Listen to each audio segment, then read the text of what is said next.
मेरे पति ने मुझे तलाक दे दिया क्योंकि मैं कभी माँ नहीं बन सकती थी, और फिर उन्होंने दूसरी शादी कर ली।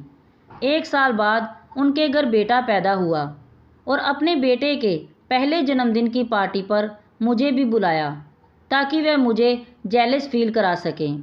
मैं उनका ये मंसूबा अच्छी तरह से जानती थी, इसलिए जब मैं पार्टी में गई तो मेरे हाथ में एक लिफाफा था। बड़े घमंड में उन्होंने मुझसे कहा, देखा, मैंने तुम्हें तलाक देकर बिल्कुल सही फैसला किया था। आज मैं एक बेटे का बाप बन चुका हूँ। मैं मुस्कुराई और वह लिफाफा पकड़ाते हुए बोली, इसे देख लो। जैसे ही उन्होंने लिफाफा खोला तो वह अपनी सुध-बुध खो बैठे। उनके सिर पर आसमान टूट पड़ा, क्योंकि मेरा नाम आरती है। आज मेरी ननंद रीना की गोद भराई की रस्म थी और मैंने उस पूजा की सामग्री को छू लिया तो मेरी सास ने बवाल कर दिया। कहने लगी कि तुमने इसे क्यों छुआ? क्या तुम्हें इतना भी पता नहीं कि ये रीना की गोद भराई की पूजा की सामग्री है, और ऐसी पूजा सामग्री को कोई बांझ औरत के छूने से अपशगुन होता है। कहीं ऐसा तो नहीं कि ननंद की खुशी तुमसे देखी नहीं जा रही? मैं अपनी आंखों से छलकते आंसुओं को रोकते हुए सिर्फ इतना ही बोल पाई कि मम्मी जी, मैं। इसके आगे मुझसे कुछ बोला नहीं गया। इतने में रीना, जो कि मेरी ननंद कम और सहेली ज़्यादा थी, ताने देती हुई बोली कि भाभी, आपसे मुझे ऐसी उम्मीद नहीं थी। आपको तो खुश होना चाहिए था कि मैं माँ बनने वाली हूँ। इतना अपमान सहने के बाद जब मैंने झुकी हुई नज़रों से अपने पति शेखर की ओर देखा कि वह तो मुझे बहुत प्यार करते हैं और वैसे भी हमारी लव मैरिज हुई थी, वह ज़रूर मेरी तरफ से कुछ बोलेंगे, लेकिन उन्होंने उल्टा मुझे ही कहा कि तुम तो रीना को अपनी बहन मानती हो ना, फिर तुम रीना के साथ ऐसा कैसे कर सकती हो? उनकी ऐसी बेरुखी को देखकर मैं अंदर से टूट गई, क्योंकि कोई भी औरत सास ननंद के ताने सहन कर सकती है, लेकिन अगर उसका पति, जिस पर उसने अपना सब कुछ निछावर कर दिया हो, जिसके साथ उसने 7 जन्म तक साथ निभाने की कस्में खाई हों, अगर वही ऐसे ताने मारे तो फिर वो कहाँ जाएगी? मैं रोते रोते चुपचाप किचन में काम करने लगी। बांझ होने के नाते मैं उस पूजा सामग्री को तो हाथ नहीं लगा सकती थी, लेकिन एक बहू होने के नाते घर के सभी कामों की पूरी जिम्मेदारी मेरी ही थी।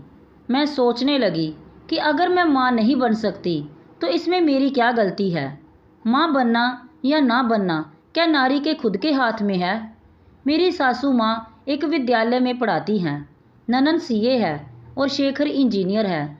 मुझे हैरानी इस बात की थी कि इतने पढ़े लिखे परिवार के लोगों की सोच भी कितनी दकियानूसी है कि पूजा की सामग्री को छूने मात्र से अपशगुन हो जाएगा। मुझे आज भी याद है कि कैसे मैं और शेखर पहली बार ऑफिस में मिले थे।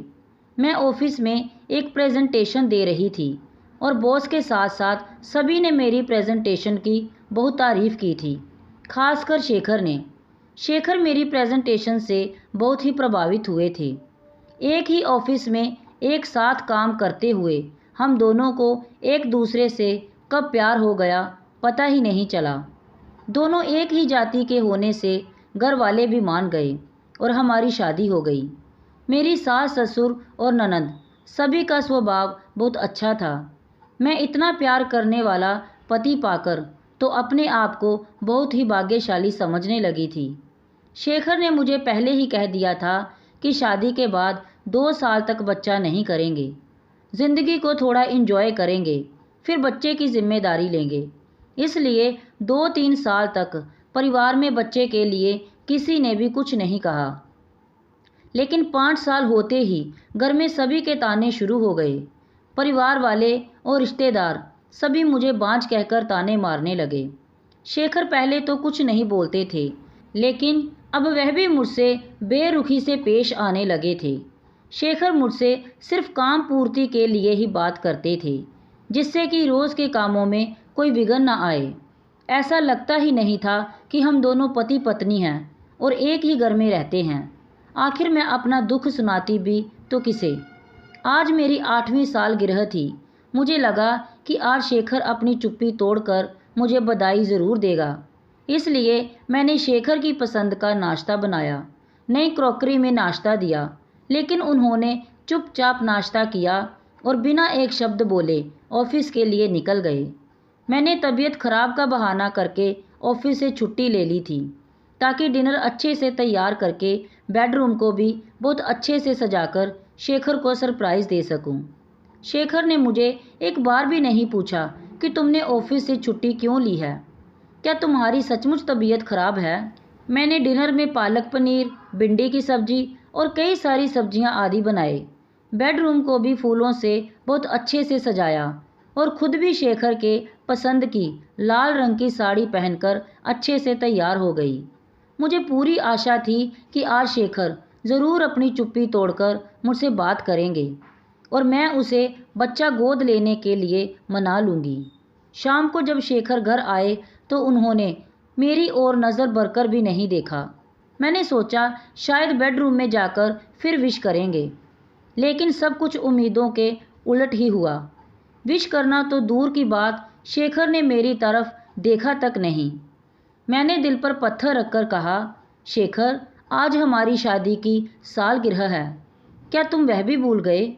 अरे नहीं तो, वह मनहूस दिन मैं कैसे भूल सकता हूँ। इसी दिन तो एक बांझ औरत मेरे गले पड़ी थी। मैंने आंसुओं से भरी हुई आंखों से कहा कि हम एक बच्चा गोद भी तो ले सकते हैं ना। शेखर ने कहा, इस विषय पर हमारी कई बार बहस हो चुकी है। मैंने कितनी बार कहा है कि मैं किसी और के बच्चे को, किसी और के खून को कभी नहीं अपना सकता। मुझे मेरा अपना बच्चा चाहिए जो तुम नहीं दे पा रही हो। खैर, आज हमारी शादी की सालगिरह है, इसलिए मैं तुम्हारे लिए एक अनोखा गिफ्ट लाया हूँ। अनोखा गिफ्ट? मैं सोचने लगी कि जो व्यक्ति मुझे लगातार खरी खोटी सुना रहा है, वह व्यक्ति मेरे लिए कौन सा अनोखा गिफ्ट लेकर आया होगा। शेखर ने मुझे एक लिफाफा पकड़ाया। मैंने उत्सुकता से लिफाफा खोला तो उसमें तलाक के कागजात थे। मुझे विश्वास ही नहीं हो रहा था। जो शेखर प्यार की बड़ी बड़ी डींगे मारता था, हर परिस्थिति में मेरा साथ देने की बात करता था, वह एक बच्चे के लिए मुझे तलाक दे रहा है। मेरी आंखों के सामने अंधेरा छाने लगा, लेकिन जल्द ही मैंने अपने आप पर काबू रखकर तुरंत तलाक के कागजात पर हस्ताक्षर कर दिए, क्योंकि जिस व्यक्ति के दिल में मेरे लिए रत्ती भर भी प्यार नहीं बचा, उस व्यक्ति के साथ रहने से क्या फ़ायदा। दूसरे ही दिन मैंने वो घर छोड़ दिया तो शेखर को उसकी मनमांगी मुराद मिल गई। मैंने थोड़े ही दिनों में कोशिश करके अपना ट्रांसफ़र कंपनी की दूसरी ब्रांच में करवा लिया, क्योंकि अब शेखर के साथ एक ही ऑफिस में काम करके मैं बीते हुए कल को याद नहीं करना चाहती थी। 1 महीने बाद ही शेखर ने दूसरी शादी कर ली। मुझे साल भर में ही शेखर का बेटा होने की खबर मिली। मुझे नीचा दिखाने के लिए शेखर ने बेटा होने की खुशी में जो पार्टी रखी थी, उसमें मुझे भी बुलाया, क्योंकि वह गर्व से मुझे अपना बेटा दिखाना चाहता था। पार्टी में शेखर ने मुझे घमंड से कहा, देखा, तुमसे तलाक लेने का मेरा निर्णय कितना सही था, मैं बाप बन गया हूँ।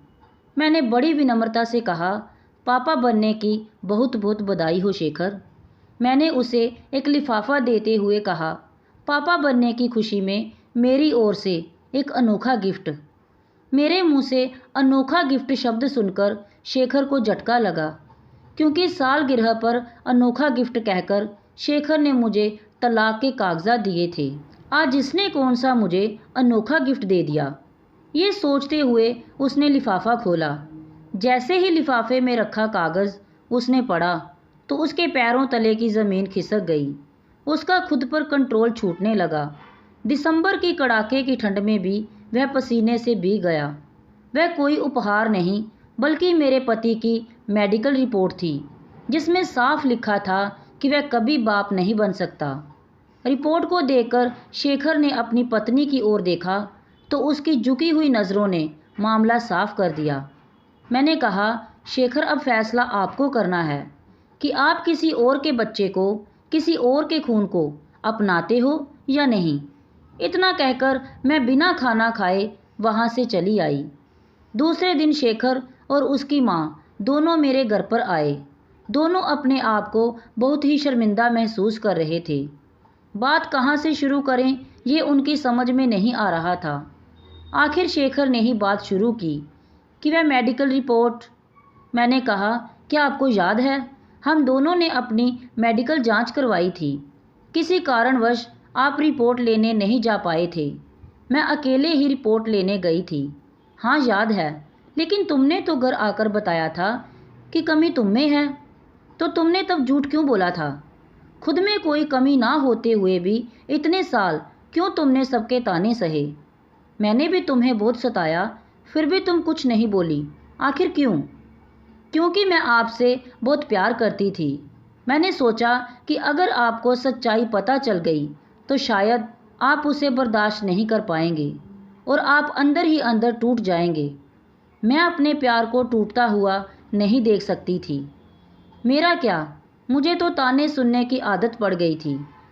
लेकिन सच बताऊं, मैं सभी के ताने सुनने को तैयार थी, लेकिन आपके ताने सुनने की हिम्मत मुझ में नहीं थी। अच्छा, तो जब मैंने तलाक के कागजात दिए थे तब तो तुम मुझे सच्चाई बता सकती थी ना? शेखर, गलती मेरी है जो मैंने आपके प्यार पर विश्वास किया कि दुनिया चाहे जो बोले, लेकिन मेरा शेखर कभी मुझे छोड़कर नहीं जा सकता। इस बात का विश्वास था मुझे, लेकिन जब आपने तलाक के कागजात दिए तो मेरा ये विश्वास भी टूट गया। जब आप मुझसे प्यार ही नहीं करते तो आपके साथ रहने से कोई मतलब नहीं था मुझे। इसलिए मैंने तुरंत उन कागजात पर हस्ताक्षर कर दिए। मेरी सासू माँ मुझसे कहने लगी कि बहू, हमसे बहुत बड़ी गलती हो गई है, प्लीज़ हम सबको माफ़ कर दो और हमारे साथ अपने घर चलो।